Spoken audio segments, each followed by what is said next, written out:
So good evening, everybody. Thank you so much for joining me. It's a delight for me to be here and to travel with you to Ashkenaz for an hour and to introduce you to the lives of medieval Jews living there. The word Ashkenaz first appears in Genesis, Bereshit, chapter 10, verse 3, in the genealogy of the descendants of Noach after the flood. Ashkenaz was the great-grandson to Noach, grandson to Japhet, son to Gomer, and brother to Ripath and Togarmah.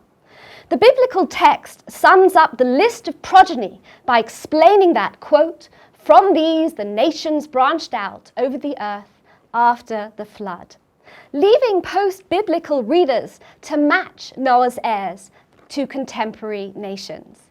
For medieval Jews, Ashkenaz came to refer to Germany, although the only rabbinic source from late antiquity to correlate the biblical list with current nations associates Germany with either Togarmah or Magog, Gomer's brothers, rather than with Ashkenaz. The accepted term for France in the Middle Ages was in the shortest book of the Hebrew Bible, Obadiah, and it was Tzarfat or Serapheth. For Ashkenaz, of course, also referred to France. This makes historical sense given the unification of these lands under Christian Carolingian rule, and especially given the close cultural ties between the Jews of these two centers, Germany and France. The Franco-German Jews of the early Middle Ages were in the main the rare survivors from among a parent group consisting of Jews of the Western Roman Empire of the 3rd century CE of the Common Era. They consisted of the Judeans, whose ancestors either had migrated to Italy before the outbreak of the two great revolts, the Jewish revolts against Rome, of course the first in 65 to 70 CE, and then the second in 132 to 135 CE. Or they were brought to the West as captives of war after the tragic failures of these revolts in the Holy Land. Only men who were active in international trade and who were thus accustomed to strange environments and to foreign customs and languages could survive here, and only men and women of such backgrounds would dare to migrate to a faraway land and explore the opportunities in a newly arisen political complex.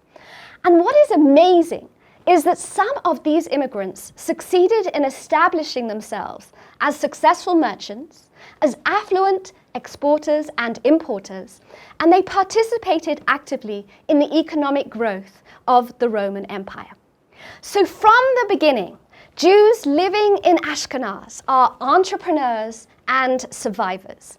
These Ashkenazic Jews lived apart from all other branches of the Jewish people for what will be shown to be as 2,000 years, and during this long period of strict separation, they evolved into a highly distinct and most unique national unit, radically different from all other branches of the Jewish people.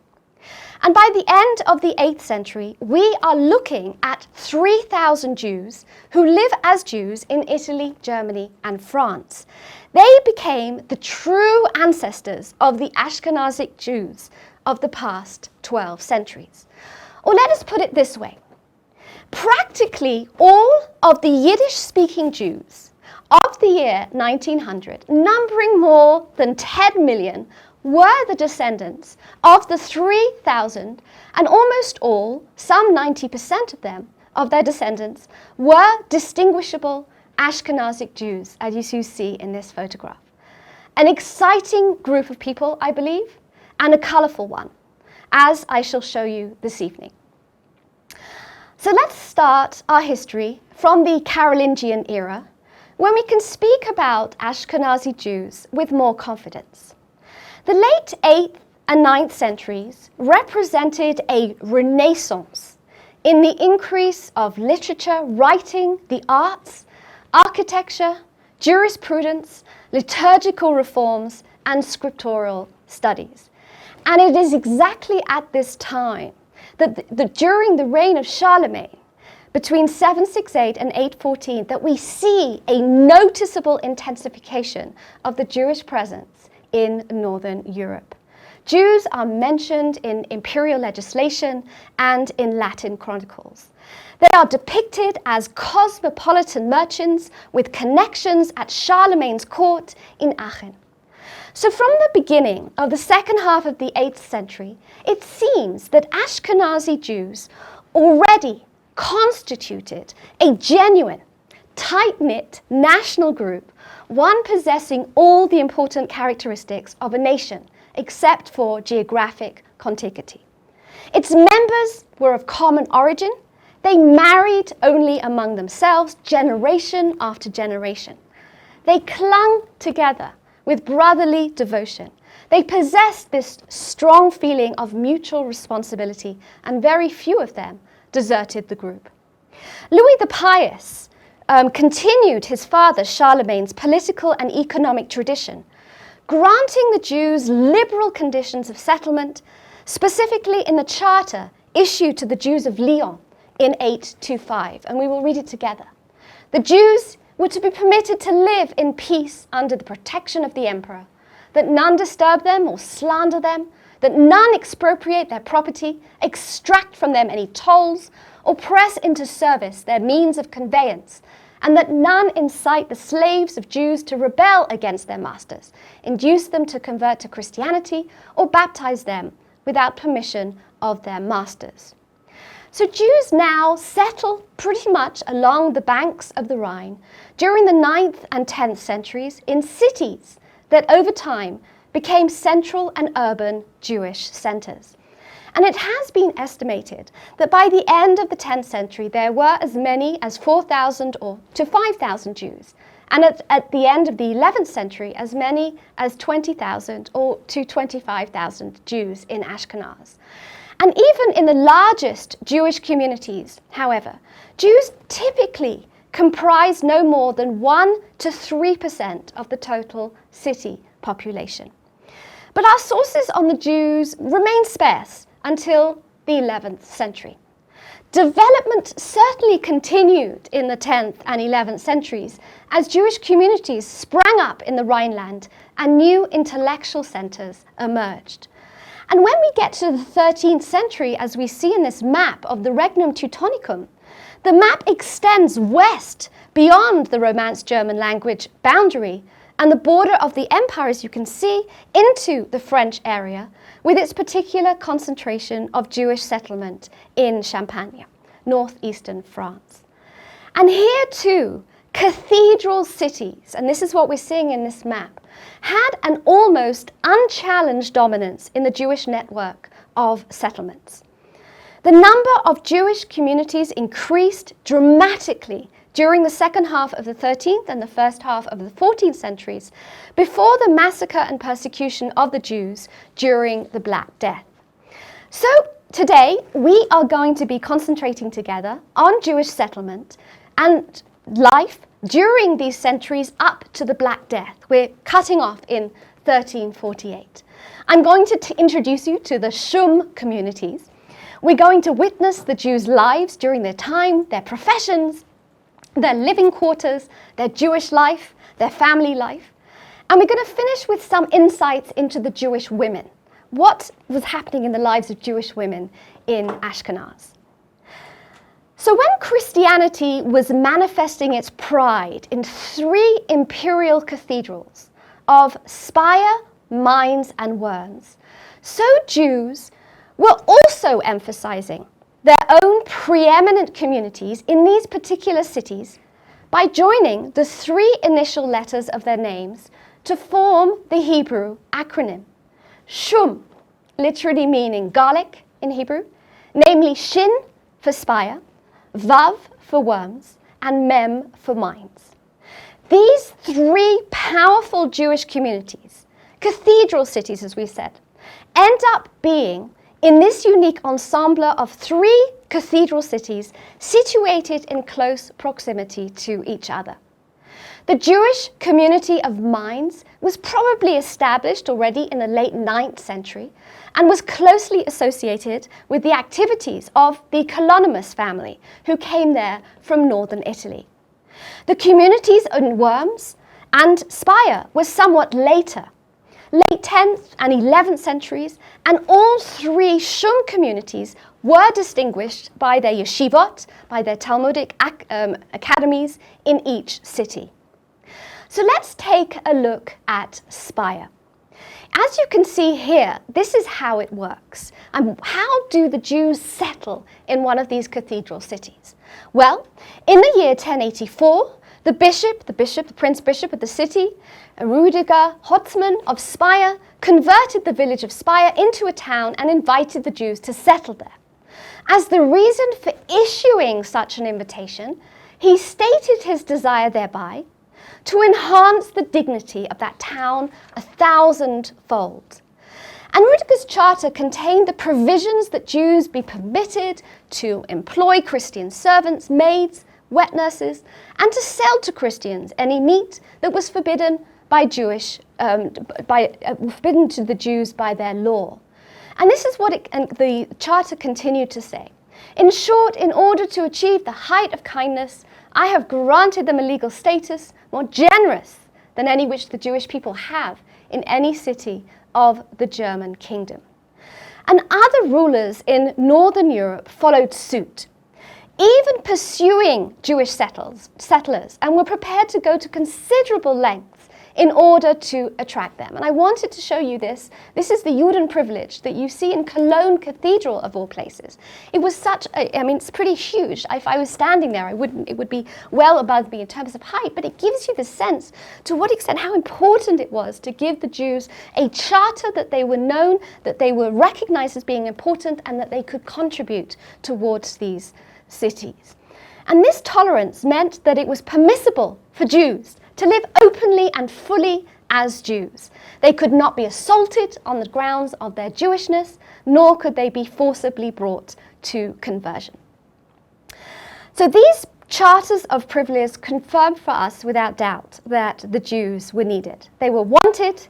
They were able to extract from their rulers, the princes of the church and state, unusually favorable privileges.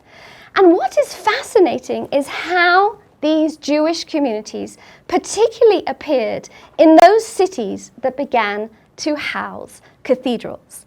And here we see the medieval Jewish communities that have recently been excavated. One of my intentions is to make you feel as if you're going with me to Ashkenaz tonight. And therefore I wanted to show you what's been going on in these in these places in Ashkenaz where the Jews live. In Regensburg, you can see there's been a lot of research and into the archaeology, and we'll see it. Cologne is one of the most famous ones. This has really revealed a whole Jewish existence, very centered in the city, and this is where the Jews lived as well. And you can see here the building of a recreation of the building of the synagogue in Cologne. Okay.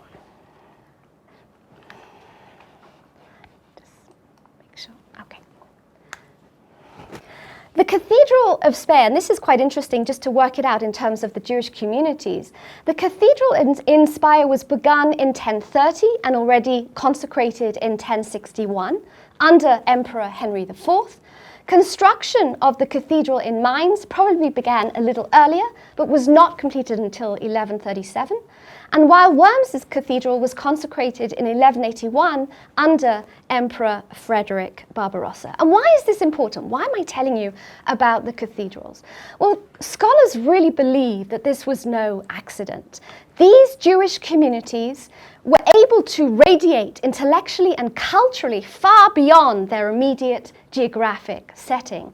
And just as for Christians, the cathedral church and square served as this focal point of religious and public life in general, and served as seats of judgment and as places of communal assembly and decision, in the same manner, perhaps more strongly, I think, so the synagogues and their courtyards served Jewish communal life. And the most famous student, of course, of the Worms yeshiva was Rashi, Rabbi Solomon Yitzchaki, the great Talmud and biblical commentator, who around 1060 studied first in Mainz and then in Worms. This was a necessary step, first in the development of a foundation for text-centered study.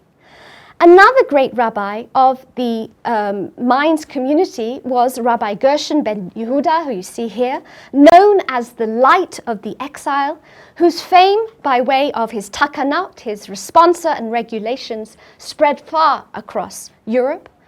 And so these Shum communities are important because of the fascinating permanent forms of binding cooperation that existed between these three communities and their learned men. So what was initially constituted in assemblies of Jewish authorities from the three communities in their Vad Kehilot, their committee of the communities in the early 12th century, coalesced at the turn of the 13th century into a community federation with identical legal statutes for all three communities. And under their later name, Takanot Shum, as they became known, these statutes helped create the fame of Rhenish Jewry in the writings of Jewish legal scholarship.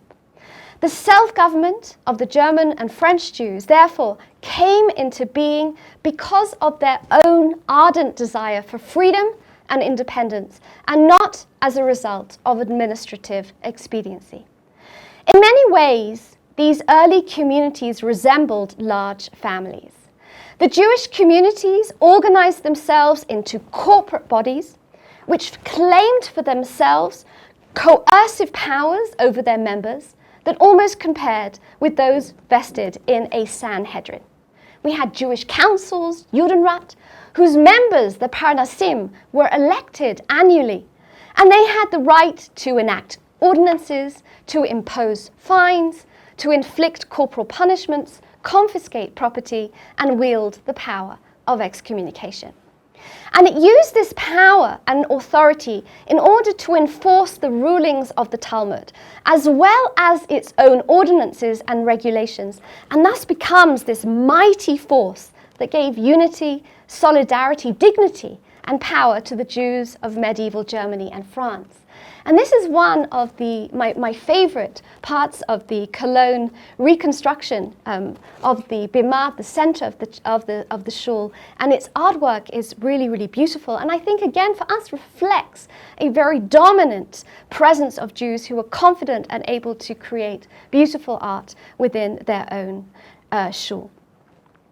Individual members were intimately interested in one another's welfare. A wedding, as well as a funeral, was everybody's concern. Here we have a beautiful wedding ring, probably passed around for the bride to wear for her wedding. This is not something you would want to wear if you're doing the washing up. And a betrothal usually took place in the presence of the elders of the community. Orphans, widows, the sick, and the poor were taken care of like brothers and sisters. The community granted permission or denied it to outsiders to settle in its locality. Undesirable individuals were not permitted to settle in the midst of it, and violent persons were expelled from these places. But how were Ashkenazi Jews supporting themselves?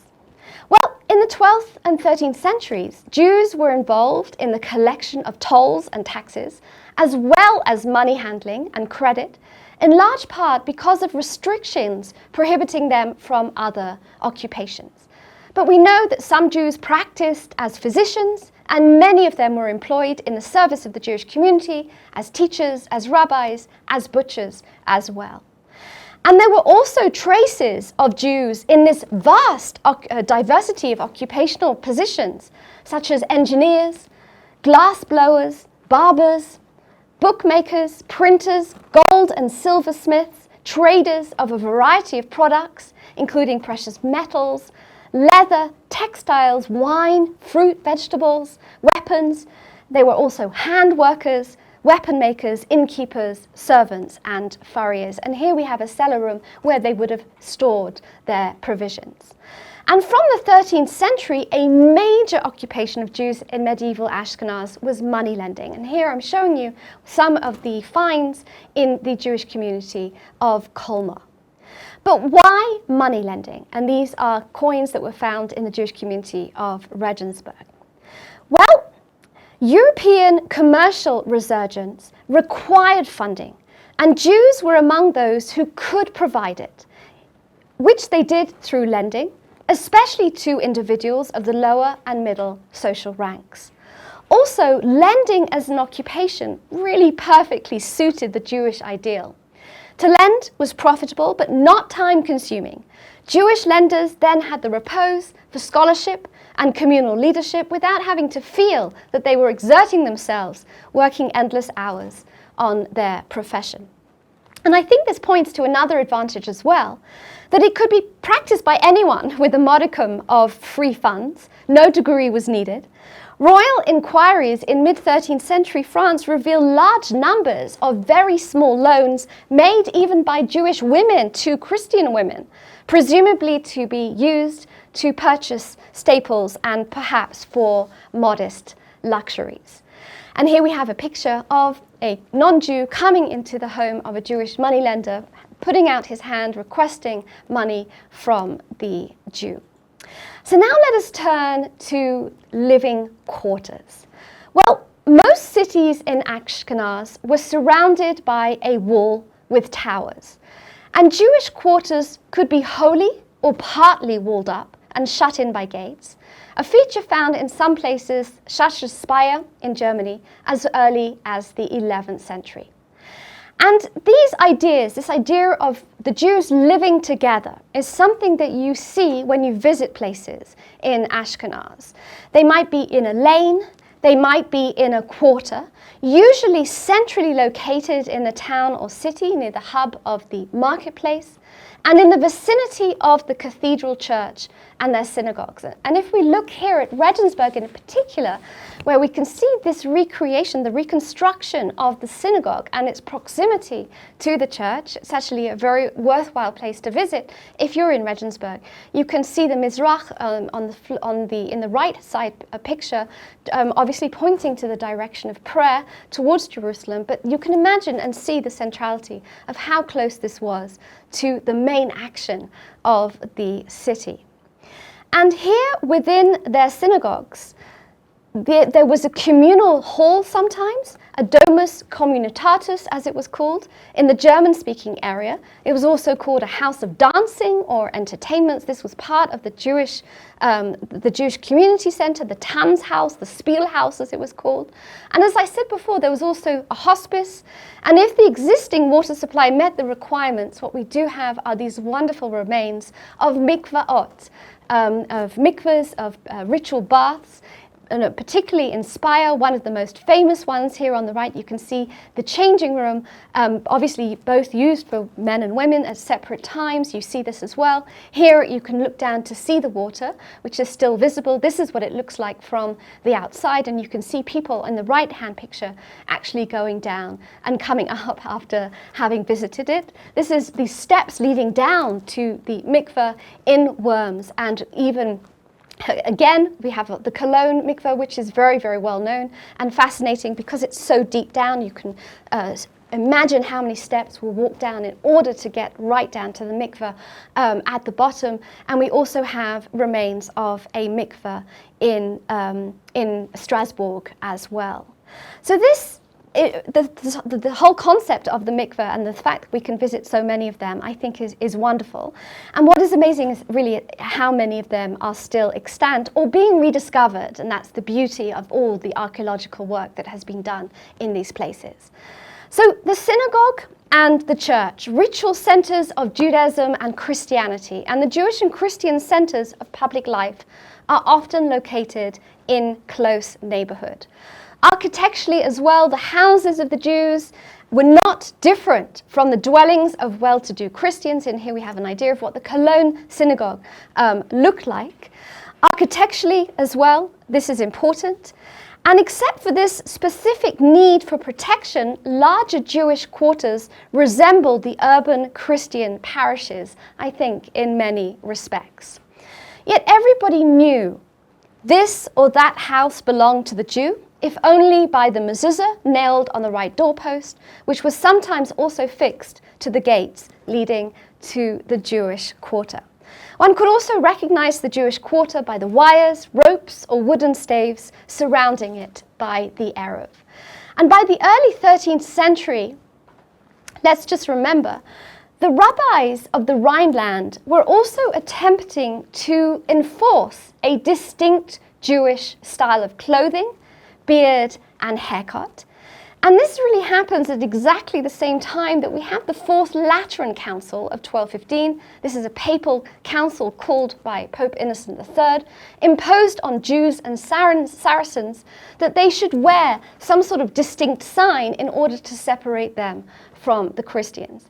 However, in reality, I would argue, there appears to have been no such thing as a distinct Jewish appearance in Ashkenaz. Hebrew manuscripts depict Jews, both men and women, clothed exactly as the richer classes of Christian society. And only older men sported a beard, which typified definitely the sage or the scholar.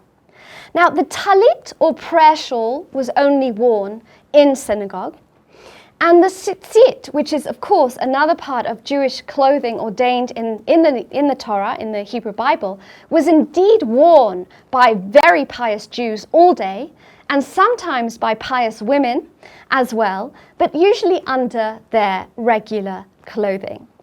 And the main piece then of distinctive Jewish costume was this pointed hat, the Judenhat, or as it was called.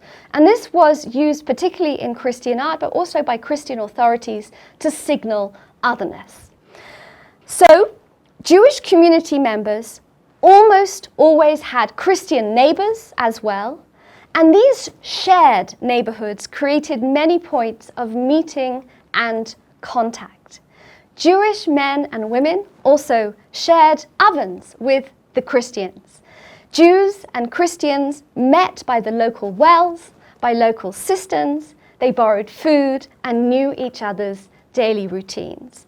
And rabbinic responsa really indicates that Jewish and Christian women borrowed dresses from one another and were familiar with the intimate details of one another's customs.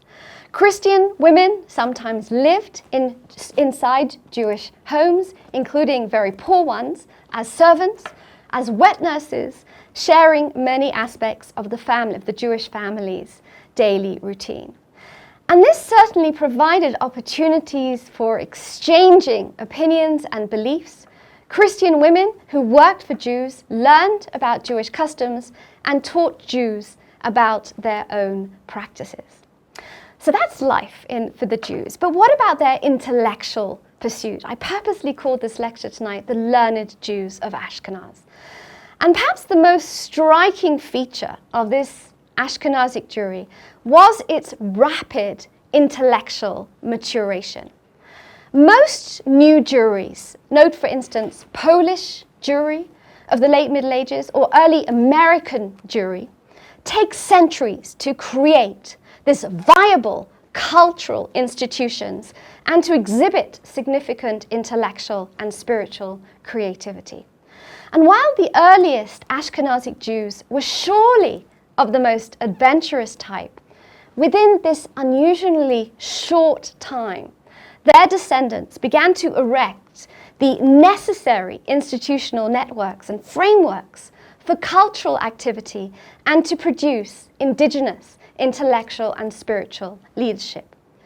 During these centuries, yeshiva students continually traveled from France to Germany, and in the 12th and 13th centuries, German students often traveled to France to study. And let us just think of Rashi of Troy for a moment.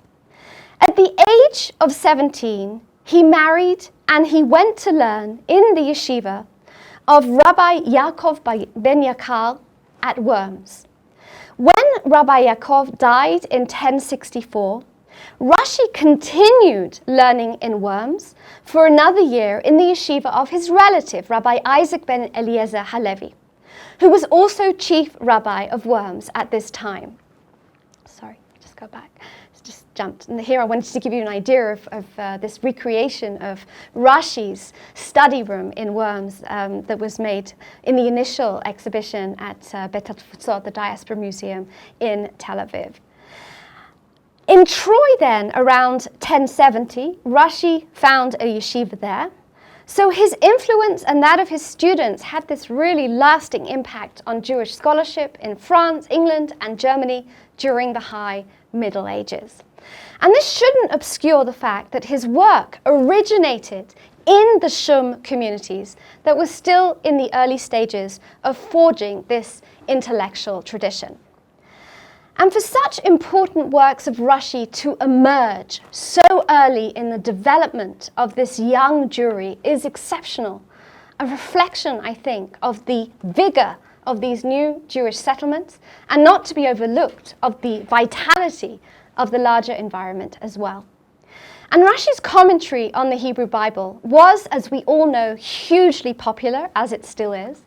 It was even used by Christians. Among the most famous biblical exegete, Nicholas of Lyra, who died in 1349, the Franciscan teacher who was among the most influential practitioners of biblical exegesis in France in the Middle Ages. But of course, there are scores of other rabbis as well. Rav Isaac ben Moses of Vienna, also called Isaac or Zarua, or the Riaz, who lived between 1200 and 1270, describes this special position of the three great Jewish communities on the Central Rhine and the veneration accorded the scholars of these Jewish centers even beyond the region. And this is what he writes. Verily our teachers in Mainz, in Worms, and in Speyer belong to the most learned among the sages, to the holy ones of the Most High. From there goes forth the law to all Israel, that beautiful pasuk that from Isaiah. Since the days of their founding, all communities turn to them on the Rhine and in all the lands of Ashkenaz. And I wish to stress that in traditional yeshivot, of course, none of these figures or their like are thought of as having interesting or important biographies or life experiences. They are so much more than the authors of commentaries and books, and as the authorities that stand behind particular legal positions. And there were large disputes and litigations which could not be settled by community courts, and these had to depend for solution on these great Talmudic scholars of the age, such as new conditions and circumstances which could not be settled by direct references to the Talmud. Such problems were then sent to the leading scholars of the age, and the answers usually took the form of a responsa. And we saw this recently here in this particular lectures by Professor René Levi Melamed. Beautiful rendition of the Rambam and his answer to certain questions. So one has to keep in mind, in reflecting back to her wonderful lectures, that a responsa was merely an opinion of a scholar regarding Talmudic law, not a court decision. It was not necessarily binding upon the inquirer. And the recipient of the responsum might accept the decision it contained or might reject it on the grounds that the proof cited was not convincing or favorable. He or she might even send the question to another authority, and in case the two decisions conflicted, use his own judgment or her own judgment in selecting the one more convincing in accord with Talmudic law. And the responsum literature thus came into being because of the desire of Ashkenazi Jews to live in accordance with the Talmud, our learned Jews, and because of the great need of the Jews for a supreme arbiter in ritual, legal, and community matters. And it was the product of this active and creative life permeated by deep religious feeling, and it was the result of a yearning for complete religious freedom, for self-government, for group autonomy in the midst of a foreign and often hostile environment. And our main example of this type of rabbinic authority was Rabbi Meir of Rothenberg in the 13th century.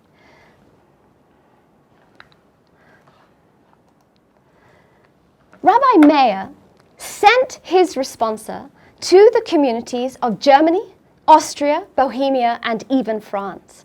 And in his lurid style and terse language, he gave short, clear, and unequivocal answers to his correspondents. He was very careful not to become involved in disputes and quarrels with the communities, but his opinion was earnestly sought in matters involving community rights and taxes in order to avoid the outbreak of a great quarrel. And here you can see his matzevet, his tombstone, his gravestone in the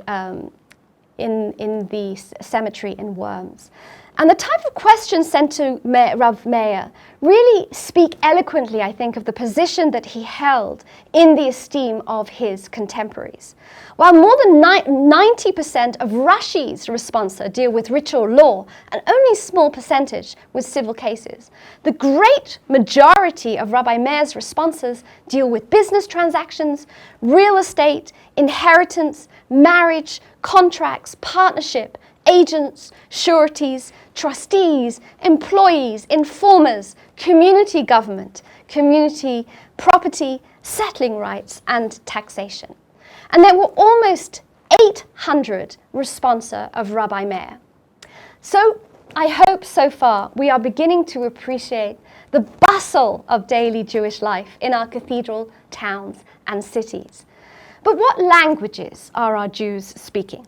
Well, bilingual, definitely, in Ashkenaz. At first, in German lands, Jews are talking Latin and German. French Jews are talking Latin and French.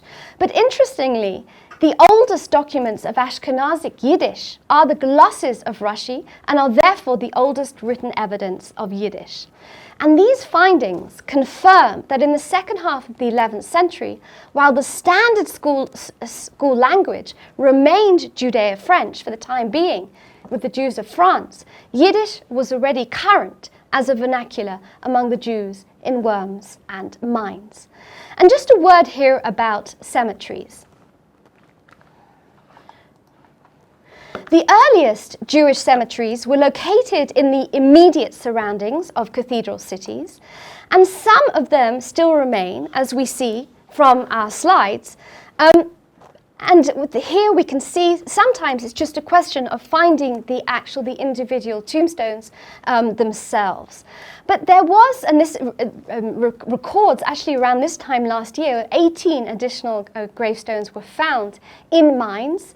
And these were brought to our attention. But I think the most fascinating place to visit and to know about the Jewish cemetery is what we know happened in Würzburg.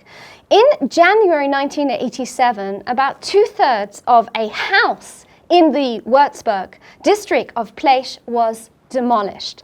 And this rubble produced the greatest find of a non-extant medieval Jewish cemetery worldwide. Nowhere thus far had so many Jewish gravestones and gravestone fragments from the period between the first half of the 12th and the first half of the 14th century been found. And there were something like 456 of them that were found. And it became clear that these gravestones had been plundered, and the most likely date for the plundering of the medieval Jewish community in Würzburg is now thought to have been 1349 during the Black Plague, when the Christians accused local Jews of being responsible for the Black Death. There was a massacre of 20 Jews, and what we can know that there was the destruction of the Jewish community cemetery there. But this whole archaeological find confirms to us that Eliezer ben Natan, one of the most important halachists, was actually probably living in Würzburg in 1147. These findings confirm for us also that Würzburg became one of the famous Torah centers in Europe and enjoyed an enormous attractiveness. So now let's move on to Jewish family life. Religious responsa is helpful in giving scholars a pretty conclusive picture of family life in Ashkenaz. Over the period from the 12th to the 15th centuries, the legal and social position of women in Ashkenaz improved significantly in terms of Jewry law, and Jewish religious law. The reasons can be found in women's increasing importance in the economic life of the city, in the community, and in the family. The improvement in the lot of Jewish women may be demonstrated, I think, by a few examples. A decisive step was taken with the ban ascribed to Rabbi Gershon Meor HaGolah, who died in 1028, against polygamy and against divorce without consent by the wife. The German rabbis, such as Simcha of Speyer and Abadol Meir of Rothenberg, who we've already met, even surpassed their French colleagues in severity when they decreed that violent husbands should be flogged, and they ruled that one ought to be even stricter with a wife beater than one who attacked a stranger. And this is Meir of Rothenberg. And his punishment is greater than that of one who beat his fellow man. He should be subject to a strict fine, whether in his body or in his money, for what he did, for he needs a great atonement. And if the husband does not persist in maintaining domestic peace, but continues to beat her and to insult her, we agree with you that he is subject to the ban, to the cherem, to the excommunication, in both the upper, i.e. the heavenly court, and in the lower, the earthly court, and he should be forced by means of Gentiles to give a divorce. The numbers encountered in research literature also show the percentage of women in money lending business to be surprisingly high. They accounted for half of all loans in northern France in the 13th and 14th centuries, and 1/3 in 41 communities between 1350 and 1500 in Germany. And we also find women fulfilling important functions, including, and this is sensational, that of being our parneset, or head of the Jewish community. So, monogamy in Ashkenaz was the strict rule from no later than the 11th century. And what made Judaism distinctly different, I think, from Christianity in this sphere was that nearly all Jews married and had households, and how we have this lovely collection of finds showing not only a belt that belonged obviously to a wealthy Jewish woman, but also a little box packed to keep her jewelry, and then some examples of her jewelry. Many Christians, of course, took clerical vows, but Jewish women living in households, they're free to divorce according to Jewish law, and Christians, on the other hand, are not. But what about Jewish children? Well, it's clear from the sources that Jewish children were sheltered by parental care. Jewish parents, according to Jewish sources, displayed sincere concern for their offspring. The care mothers provided their children was seen as an expression of natural love, and fathers, on the other hand, were expected to do more for their children, and especially for their sons, and the emphasis was on the care of older children. Therefore, fathers were expected to be involved in a spiritual love for their children, concerned more with their education and level of spirituality. But what about education? Well, Jewish boys in medieval Ashkenaz, when they reached the age of 5, 6 or 7, took a step towards independence, and they began their schooling. And the path followed by these boys from this point is fairly well documented. Either those they choose to become scholars, or they might eventually become businessmen. So schools and yeshivot were not really public institutions, but they were supported by private benefactors. They were organized by individual teachers and totally dependent on them.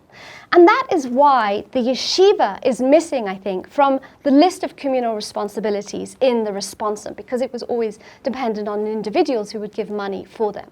We know of 26 yeshivot that have been identified through Germany, but they followed closely the general geographical breakdown of total Jewish communities. So almost all the cities with yeshivot had substantial Jewish populations of around 100 people. Obviously, the course pursued by girls is not as well evidenced. They remained in the home with their mothers, preparing themselves for the role as mothers and as wives.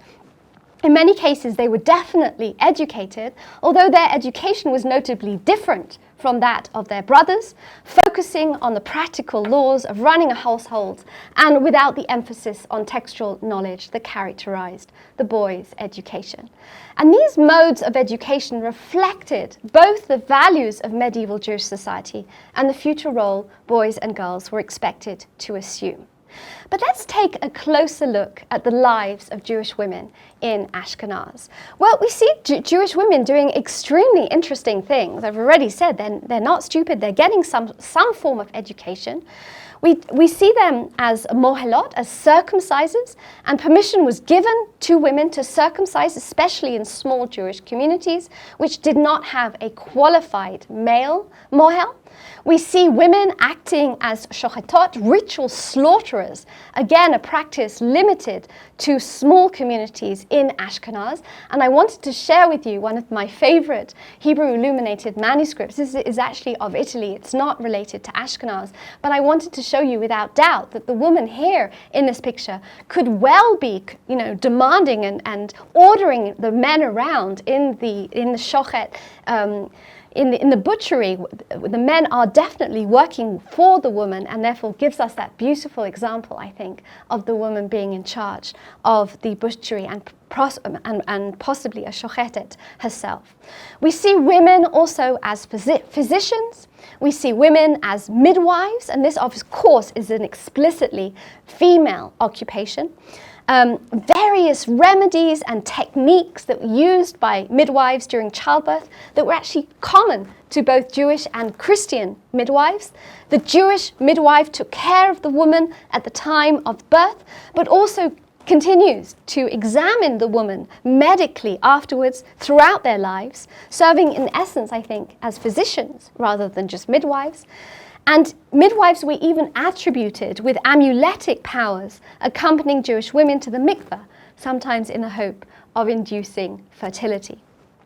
We also have women acting in circumcision ceremonies as sandeket at the circumcision ceremony in many German communities. And we know this from the attempt of Rabbi Meir of Rothenberg and his disciples to stop this practice, which was not always successful. And even after the phenomenon of women serving as these sandeket had greatly declined or was not practiced at all, women continued to play a very active part in the celebration of the Brit, of the circumcision, and that's another aspect of their lives. But what is also fascinating about Jewish women in medieval Ashkenaz is their piety. Rabbi Eleazar of Worms, author of Sefer HaRokeach, Book of the Perfumer, a halachic guide to ethics and Jewish law for the common reader.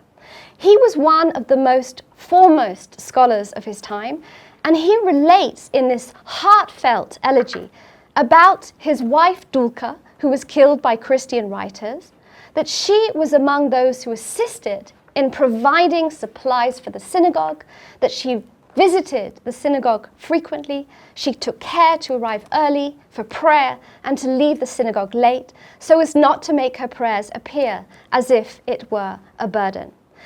And Rabbi Eleazar describes her as taking care to pray daily, morning and evening, and regularly attending the synagogue. She taught other women how to pray and to embellish the prayer with music. And these sources use this term, the woman's synagogue. So we need to ask whether this refers to separate groups of women, a separate facility, a Frauenschule, a women's synagogue, or to a separate prayer framework for women.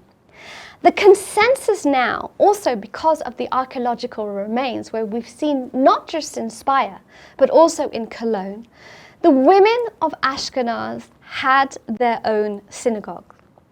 Or perhaps the women's section was a structure unto itself with a small or narrow opening connecting it to the men's section.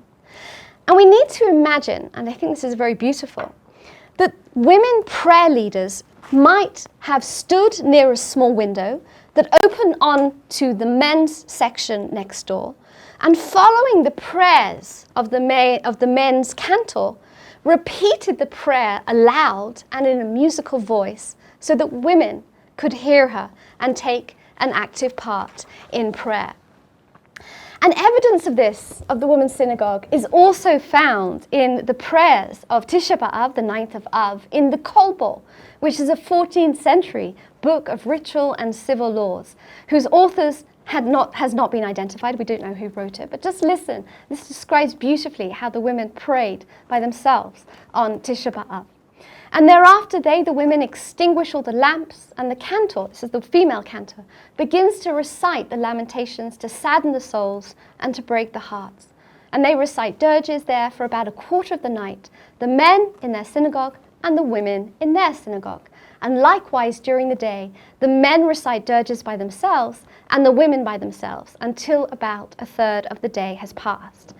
And this conjecture should also be seen, of course, in light of these remnants of synagogues in Ashkenaz, the women's synagogue as an annex to the main synagogue, but giving the women some sort of identity, some sort of independence to be able to pray by themselves. And from these remnants, I think it seems that the women's section was not necessarily part of the main synagogue structure, like you often imagine women's, and have seen women's galleries to be. This is something that's adjacent to it. And in the women's synagogue in Worms, an inscription even appears indicating that the structure was built in 1213 as a synagogue for women, meaning that it was completed later than the men's synagogue and adjacent to it.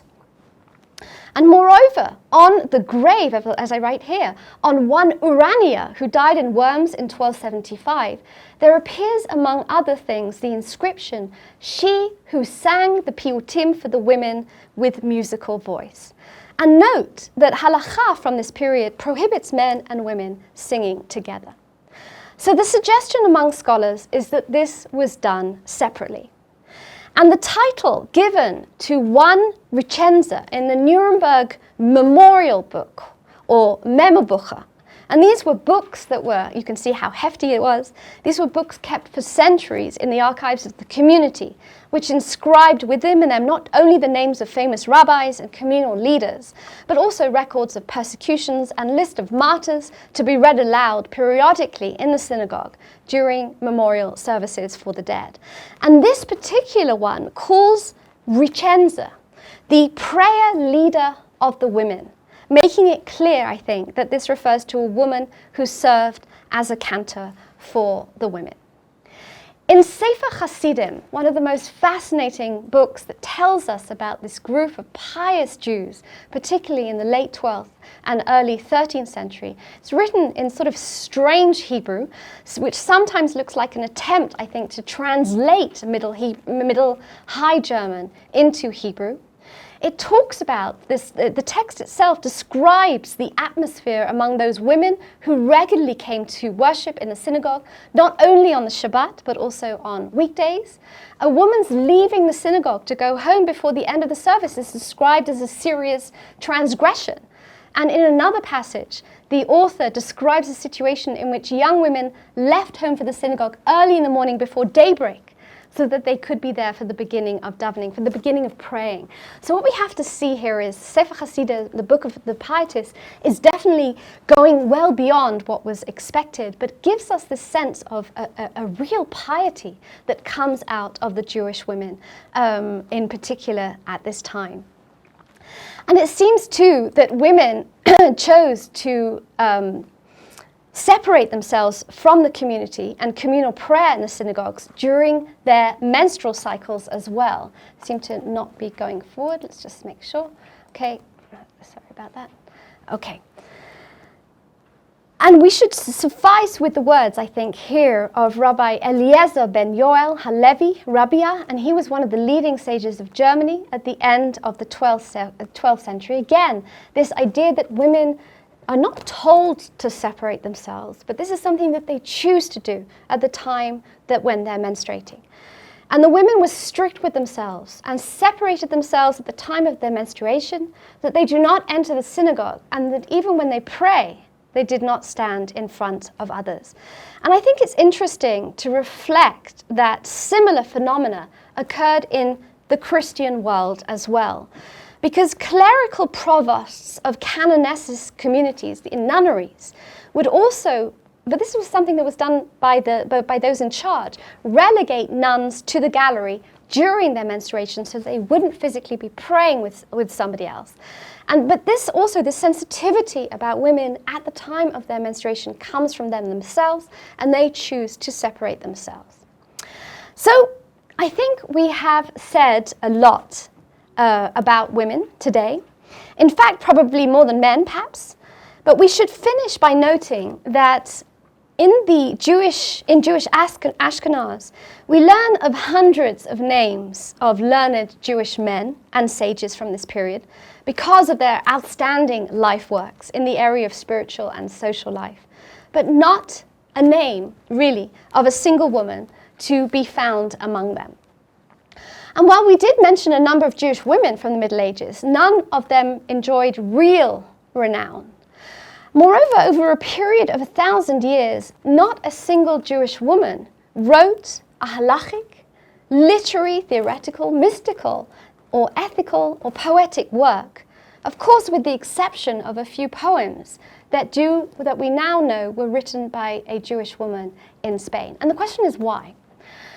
Well, let's also compare it to what's happening in the Christian church, because there without doubt, we have names of Christian nuns who write, and they have time to immerse themselves, and they write, they involve themselves in sacred studies, and they're writing without doubt. Why not Jewish women? Well, perhaps we should just remind ourselves that Jewish society set higher value upon giving birth to children, educating them for Torah and good deeds, and the strengthening of the Jewish family under conditions of life which were at times quite difficult. And so their happiness and satisfaction, I think, in the fulfillment of these tasks was equivalent in the eyes of women to any other benefit and blessing that would ensue from involvement in any other cultural creativity. Well, I hope we have come to understand in much greater detail how Jews lived their everyday lives in medieval Ashkenaz. So how should we define our Jews, perhaps as a last thought? Well, I see Jews of Ashkenaz as being steadfast, as being spiritually pristine, with strong religious commitment, having strong nuclear family units, studying Talmud, halacha, not necessarily a real courtier class as you might have in Spain at this time, but Jews who were dedicated to building successful communities that took care of everybody within that community in particular. Thank you, everyone.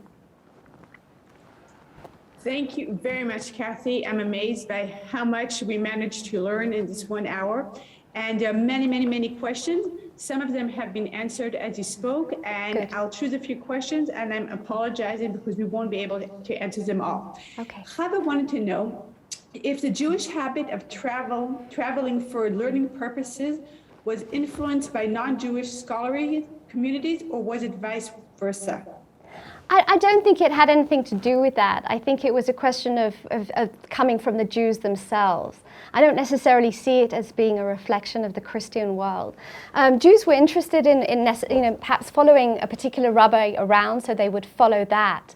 To this extent, that they're not really, I would say, too worried about what's happening in the Christian world. And let's just think what is happening in the Christian world at this time. We've got the creation of universities.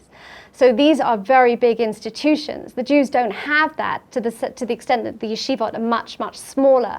So, I mean, maybe they look and they see a place, perhaps, they're looking and seeing some of these great cities. But that's a little bit later. I would say no, they're not influenced by Christian world. They're really influenced by who's teaching where and whether they want to learn with that particular person. Okay. What percentage of the communities attended synagogue, and would they have been considered Orthodox in the modern term today? I would definitely say they would be considered Orthodox. We don't have this branching out until well after emancipation of different levels of Orthodoxy. I would say most people would go to synagogue. It would be something that they would choose to do.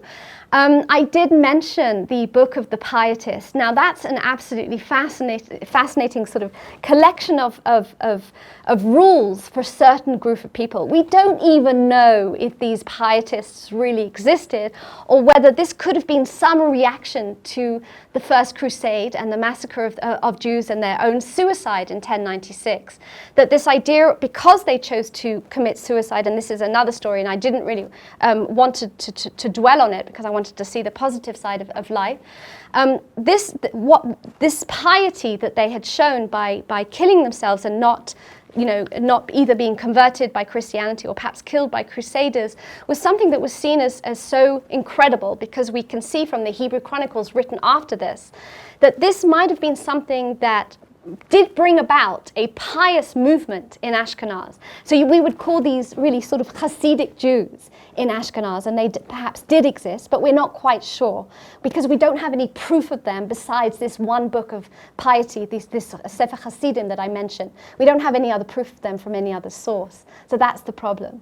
But it's an interesting question. I would say most Jews are Orthodox. They go to shul, they go to synagogue, they pray, they know what they need to do, and they're keen to be involved in it. It's a certain gel and sticking together of the community.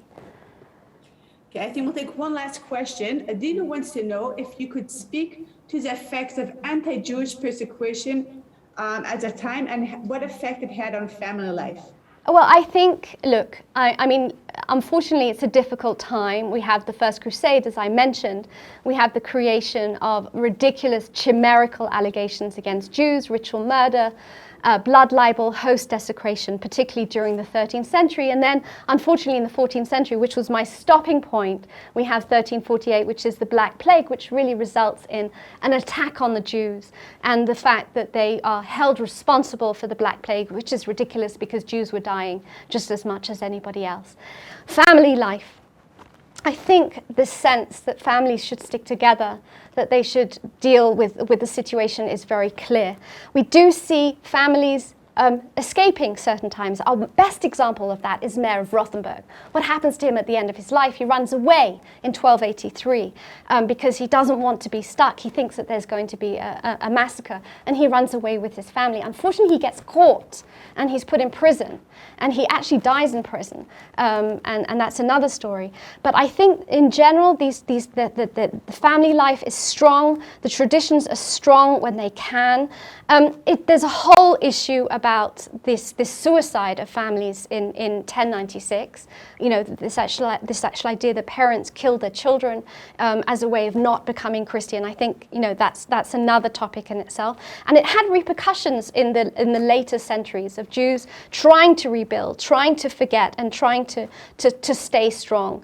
But it's a problem. You never know, and it definitely gets worse as you go sort of into the later centuries, the 12th, 13th, and then the 14th century. It does get worse, and we do have expulsions, but Jews stick together as much as they can.